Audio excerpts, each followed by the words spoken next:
तो कहानी की शुरुआत होती है तब मेट्रॉइड गिरने की न्यूज़ हर जगह फैली हुई थी। हम टीनेजर जूलिया और उसके दोस्त सेवेतलाना को देखते हैं। दोनों भी स्कूल में थे। जूलिया का बॉयफ्रेंड था आर्टियोम और जूलिया के पिता कर्नल थे और उन्हें आर्टियोम पसंद नहीं था। अब स्कूल के बाद जूलिया और सेवेतलाना इन दोनों का भी मेट्रॉइड देखने का प्लान था। अब उसी जगह पे आर्टियोम आ जाता है और दोनों भी काफी इंटीमेट किस करने लगते हैं। इसीलिए सेवेतलाना परेशान होकर उन्हें अपने रूम की चाबी दे देती है और यहाँ पे हम मेट्रॉइड की बारिश देखने लगते हैं। लेकिन मेट्रॉइड गिरने के साथ साथ एक अजीब चीज काफी तेजी से धरती की ओर बढ़ रही थी। रशिया के आसपास ही ये चीज थी, इसीलिए रशियन कमांडर उस ऑब्जेक्ट को डिस्ट्रॉय करने का ऑर्डर देते हैं। लेकिन ये कोई नॉर्मल प्लेन नहीं था, ये दरअसल एक एलियन शिप था। उसके ऊपर जैसे ही ब्लास्ट करते हैं शिप शायद खराब हो जाता है और नीचे गिरने लगता है शहर की ओर। ये देख सारे डरे हुए लोग भागने लगते हैं, लेकिन स्पेशल फोर्स के लोग उस शिप पे और भी अटैक करने लगते हैं, जिसके कारण वो शिप नीचे क्रैश करने लगता है और आसपास के सारे बिल्डिंग उसमें टूटते चले जाते हैं। इसी में सेवेतलाना की जो बिल्डिंग रहती है वो भी टूटती है और वो बेचारी मारी जाती है। तो यहाँ पे जूलिया भी बिल्डिंग टूटने के कारण नीचे गिरने लगती है, लेकिन आर्टियोम उसे पकड़ लेता है और देखते ही देखते वो शिप क्रैश लैंड कर जाता है। अब इस पूरे हादसे के कारण काफी लोग मारे गए थे मॉस्को में। सबको लग रहा था कि उनके ऊपर अटैक हो रहा है। शहर में मिलिट्री आ जाती है लोगों को रेस्क्यू करने के लिए। तभी हम कर्नल व्लादिमीर को देखते हैं, यानी जूलिया के पिता को। वो अपने एक ट्रांसलेटर को लेके शिप के नजदीक जाते हैं और तभी वहां पे एक ह्यूमनॉइड एलियन बाहर आता है, लेकिन वो किसी पे अटैक नहीं करता, इसीलिए बैकअप टीम भी उसके ऊपर अटैक नहीं करती। वो एलियन टेलीपैथी के जरिए ट्रांसलेटर को अपना मैसेज पहुंचाता है कि मेट्रॉइड के कारण उनकी शिप खराब हुई थी और इसीलिए अर्थ के वातावरण में उसने एंटर किया था। उसके बाद रशियन एयरफोर्स के हमले के कारण उनकी शिप धरती पे लैंड कर गई है और उसके बाद एयरफोर्स के हमले के कारण उनके शिप ने क्रैश लैंड किया है धरती पे। धरती या धरती के लोगों पे उनका अटैक करने का कोई इरादा नहीं है। अब आने वाले कुछ दिन तक वो अपनी शिप रिपेयर करेंगे और इसके बाद वो निकल जाएंगे। अब मेन कॉन्फ्रेंस में कर्नल यही रिपोर्ट सबको बताते हैं कि वो अटैक करने के लिए यहाँ पे नहीं आए हैं, हमारी गलती के कारण उन्होंने क्रैश लैंड किया था। इसीलिए वो लोग डिसाइड करते हैं कि वो एलियन को कुछ समय दे देंगे ताकि वो खुद से ही शिप रिपेयर करके वहां से निकल जाएंगे। इसीलिए शिप के आसपास का पूरा एरिया खाली किया जाता है और शहर में कर्फ्यू डिक्लेयर कर दिया जाता है और रात में किसी को भी घर से बाहर आना अलाउड नहीं था। लेकिन स्कूल, कॉलेज, ऑफिस सब कुछ चालू थे। अब यहाँ पे कर्नल अपनी बेटी जूलिया को हॉस्पिटल से लेने के लिए आते हैं। आर्टियम को साथ देखते ही वो उसको काफी डांटते हैं और अपने घर लेके जाते हैं। लेकिन जूलिया ने अपने दोस्त को खोया था, इसीलिए उसका मानसिक संतुलन ठीक नहीं था। वो उस एलियन पे इतनी गुस्सा होती है कि अपने पिता की ही गन चुराती है और आर्टियम और उसके गैंग के साथ उस एलियन को मारने का प्लान बनाती है।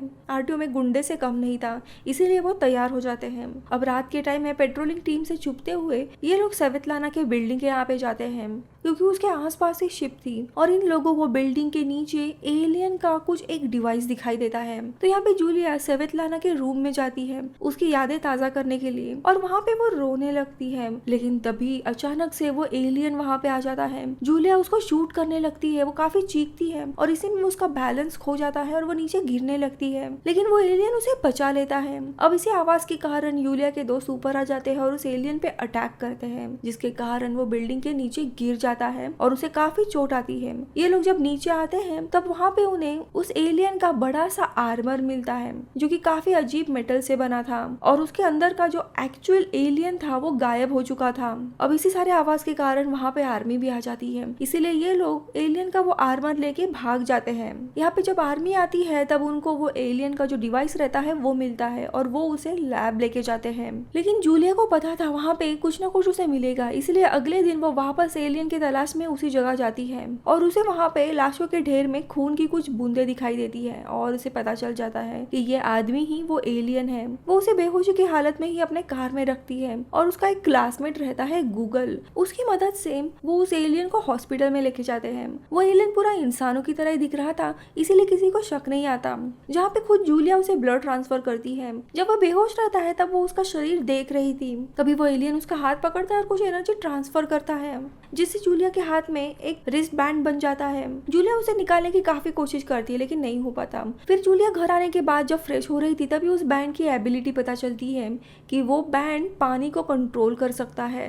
अब लैब में उस डिवाइस के ऊपर टेस्टिंग चल रही थी लेकिन साइंटिस्ट के हाथों कुछ भी नहीं आता। लेकिन कर्नल जब पानी लेने जाते हैं तब नोटिस करते हैं कि पानी में अजीब वेव्स आ रहे हैं। इतना ही नहीं, एक साइंटिस्ट अगले दिन देखता है कि शहर की पूरी नदी सूख गई है।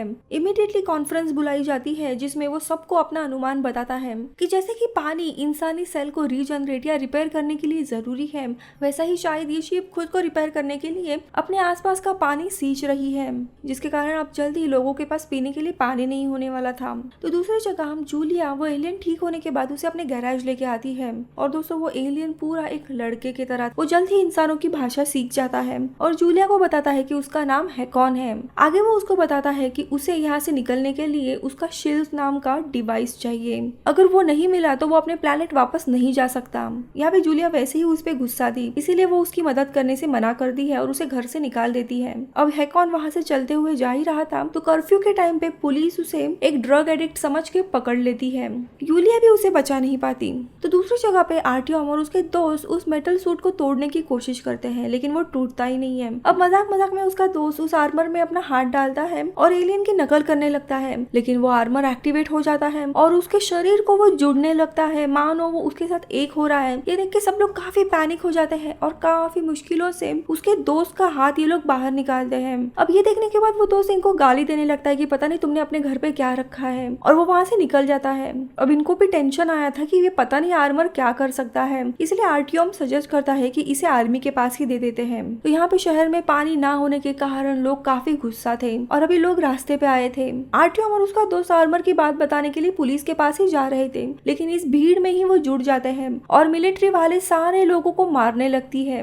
लेकिन इनमें से सिर्फ आर्टियम को ही पुलिस पकड़ के लेके जाती है क्योंकि वहाँ पे कर्नल आ गए थे, यानी जूलिया के पिता, और उन्हें आर्टियम बिल्कुल भी पसंद नहीं था, तो वो उसे जेल में डाल देते हैं। अब उसी पुलिस स्टेशन में हैकॉन भी था। उसे छुड़ाने के लिए यूलिया वहाँ पे पहुँचती है। वो वहाँ पे आर्टियम को देख के हैरान हो जाती है और उससे बातचीत करने के लिए जाती है, लेकिन पुलिस आर्टियम को वहाँ से लेके जाते हैं। यहाँ पे जूलिया हैकॉन को छुड़ाती है उसका दोस्त कह के, और वो उसे कुछ चीजें सिखाती है कि कैसे पुलिस और लोगों से उससे बात करनी है ताकि लोगों का उस पर शक ना हो। इसी बातचीत में दोनों दोस्त बनते हैं और वो उसकी मदद करने का सोचती है। अब उसे पता होता है वो डिवाइस लैब में है, इसलिए वो उसे लैब में लेके जाती है और अपने पिता कर्नल को वो झूठ मूठ का मिलने के लिए जाती है। वो कहती है कि वो प्रेग्नेंट है, इसलिए मुझे उनसे मिलने दो। अब ये सुनते ही उसे बिल्डिंग में एंट्री मिलती है। वो उनसे मिलने के लिए जाती है। उसके पिता उसको काफी डांट रहे थे। दरअसल यहाँ पे जूलिया अपने पिता को बिजी रख रही थी और चुपके से वो उनका पास चुराती है और हैकॉन को देती है। अब हैकॉन चुपके से उस बिल्डिंग से लैब में चला जाता है डॉक्टर के सूट में, और वहाँ पे लैब में जाने के बाद सीधा अपने पावर से वो डिवाइस ओपन करता है और अंदर की जो सिल्क रहती है वो लेता है। बाकी साइंटिस्ट ये देख के हैरान हो जाते हैं और सायरन बजाने लगते हैं, लेकिन तब तक हैकॉन जूलिया के पास वापस आ जाता है। अब उसके पिता बिजी होने वाले थे, इसीलिए वो जूलिया और उसके दोस्त हैकॉन को लैब से बाहर निकाल देते हैं। अब हैकॉन को स्लिक मिल गया था, इसीलिए वो शिप के यहाँ पे जाने के लिए निकलता है, लेकिन जूलिया उसे रोकते हुए कहती है कि रात में ही जाना, अभी अगर तुम वहाँ पे गए तो तुम्हें आर्मी वाले पकड़ सकते हैं। इसीलिए जूलिया उसे अपने घर लेके जाती है, जहाँ पे हैकॉन जूलिया के डॉग को स्लिक के सहारे ठीक करता है। वो बताता है कि जो भी इसके कांटेक्ट में आता है वो कभी भी मरता नहीं है। तो यहाँ पे दूसरी जगह पे कर्नल समझ गए थे कि ये एलियन और कोई नहीं हैकॉन ही है जो उसके बेटी के साथ आया था, इसीलिए उसकी कैमरे की फुटेज वो पूरे न्यूज में ब्रॉडकास्ट कर देते हैं और उसे अरेस्ट करने की ऑर्डर्स दिए जाते हैं। और उसके बाद कर्नल घर आने के लिए निकलते हैं। जब ये बात जूलिया को पता लगती है तब वो हैकॉन को लेके वहाँ से भाग जाती है और सीधा गूगल के घर जाती है। वहाँ पे वो चेंज करते हैं और जूलिया उसे एक कॉन्सर्ट में लेके जाती है क्योंकि वही एक जगह सेफ थी और हैकॉन को रात तक का वेट करना था। अब यहाँ कॉन्सर्ट में हैकॉन और जूलिया दोनों डांस करने लगते हैं। तभी हैकॉन अपनी पावर यूज करते हुए यूलिया को वर्चुअली अपने दुनिया लेके जाता है, उसके प्लैनेट में, जो कि काफी खूबसूरत जगह थी, और वो उसे कहता है कि इंसानों को ये जगह दिखाना अलाउड नहीं है, लेकिन तुम स्पेशल हो। आगे वो उसे बताता है कि अगर कोई भी इंसान जबरदस्ती उसके शिप में घुसने की कोशिश करेगा तो शिप के जो एआई है, रोबोट, वो शिप को डिस्ट्रॉय कर देंगे ताकि उनकी टेक्नोलॉजी किसी दूसरे के हाथ ना लगे। लेकिन उसके साथ साथ जो लोग शिप में घुसने की कोशिश कर रहे हैं उन्हें भी वो मार डालेंगे और शिप के ब्लास्ट में शहर के बाकी के लोग भी मर सकते हैं। लेकिन इसी बीच में ये लोग काफी इंटीमेट हो जाते हैं और दोनों एक दूसरे के पैर में पड़ते हैं। इन्हीं बातों के बीच में आर्टियम का दोस्त इन दोनों को भी देख लेता है और वो समझ जाता है। ये सारी बातें वो आर्टियम को बताता है कि वो किसी और लड़के के साथ है। अब देखते ही देखते रात हो जाती है और हैकॉन के जाने का वक्त आता है। वो जूलिया को लेकर शिप के रास्ते चला जाता है और उसे किस करते हुए एक गुड बाय कहता है। लेकिन तभी गुस्से में आर्त्यम जूलिया को कॉल करता है और मिलने के लिए बुलाता है, लेकिन जूलिया कॉल पे उसे कन्फेस करती है कि वो किसी और से प्यार करती है और उससे नहीं मिलना चाहती। दरअसल आर्त्यम और उसके दोस्त आसपास ही रहते हैं। वो इन दोनों को भी देखते हैं और हैकॉन को काफी मारने के लिए आते हैं और आर्त्यम जूलिया को भी मारता है। ये देखते हुए हैकॉन को काफी गुस्सा आता है और वो सबको मारने लगता है। तभी इनमें से किसी को उसके बैग से शिल्क मिलता है और इनको पता चल जाता है कि यही एलियन है। इसीलिए आर्त्यम उसे गोली मारने के लिए जाता है, लेकिन ये गोली उसी के दोस्त को लगती है। अब इस हंगामे के कारण आर्मी के लोग वहाँ पे पहुंच जाते हैं। ये देख आर्त्यम और उसके दोस्त भाग जाते हैं और हैकॉन को ये लोग अरेस्ट करते हैं। तो दूसरी जगह पे आर्त्यम शहर के बाकी लोगों को इकट्ठा करता है। उसके दोस्त को गोली लगी है, वो मर गया है, ये सारी बातें वो इंटरनेट पे डालता है, जिसके कारण वो वायरल हो जाता है और सबको एलियन के खिलाफ भड़काने लगता है और सबको मिलकर शिप पे अटैक करने के लिए कहता है। सारे लोग मिलकर शिप पे अटैक करते हैं और शिप के जो एआई रोबोट रहते हैं वो बाहर आते हैं और उनकी और इंसानों की लड़ाई शुरू होती है। तभी यहाँ पे पुलिस कस्टडी में हम जूलिया और हैकॉन को देखते हैं। वो कर्नल को मिलते हैं और हैकॉन कर्नल को बताने की कोशिश करता है कि अगर कोई भी शिप के अंदर घुसा तो शिप ब्लास्ट कर देगी, जिसमें शायद ये शहर डिस्ट्रॉय हो सकता है। कर्नल तो इसकी बात नहीं मानते, लेकिन काफी बहस के बाद वो ऑर्डर्स देते हैं कि कोई भी एलियन शिप के अंदर नहीं जाएगा और आर्मी के लोग बाकी लोगों को रोकने के लिए आते हैं। जूलिया और हैकॉन भी शिप की तरफ जाने के लिए निकलते हैं। आर्त्यम ये देखता है और वो जो आर्मर सूट रहता है एलियन का वो पहन लेता है और इनका पीछा करने लगता है। हैकॉन और आर्त्यम की काफी ज्यादा लड़ाई शुरू हो जाती है, जिसमें हैकॉन एलियन होने के बावजूद हारने लगता है। आखिरी में आर्त्यम आर्मर से बाहर निकल के शूट करने लगता है, जिसमें जूलिया और हैकॉन दोनों भी जख्मी होते हैं। आर्त्यम को ये लोग अरेस्ट करते हैं।